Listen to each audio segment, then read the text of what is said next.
पहली बार अक्षय तृतीया के पर्व पर घरों में बंद हैं लोग। स्वर्ण आभूषण और ज्वेलरी समेत वाहनों की खरीद की थी परंपरा। देश भर में अक्षय तृतीया का पर्व आज ही नहीं मनाया जा रहा है।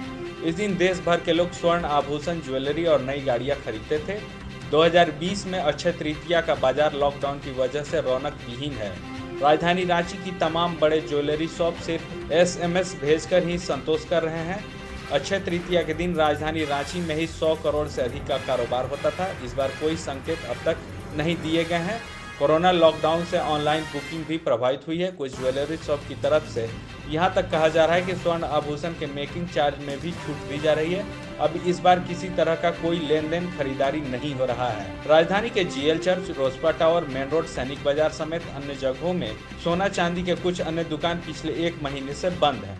डिजिटल भारत के निर्माण हेतु सरकार ने कई कदम उठाए हैं, जैसे डिजिटल भुगतान का विस्तार, पोस्टल पेमेंट बैंक, सामान्य सेवा केंद्रों का विस्तार। इसी श्रृंखला में ग्रामीण भारत में पंचायती राज मंत्रालय की यह कड़ी पंचायतों के परिवर्तन हेतु है।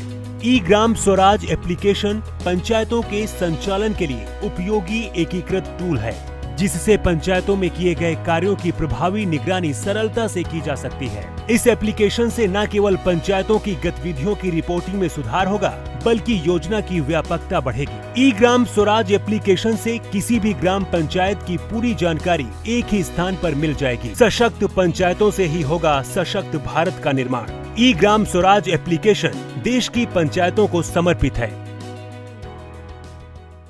प्रधानमंत्री नरेंद्र मोदी द्वारा ई-ग्राम स्वराज एप्लीकेशन शुरू किया जा रहा है।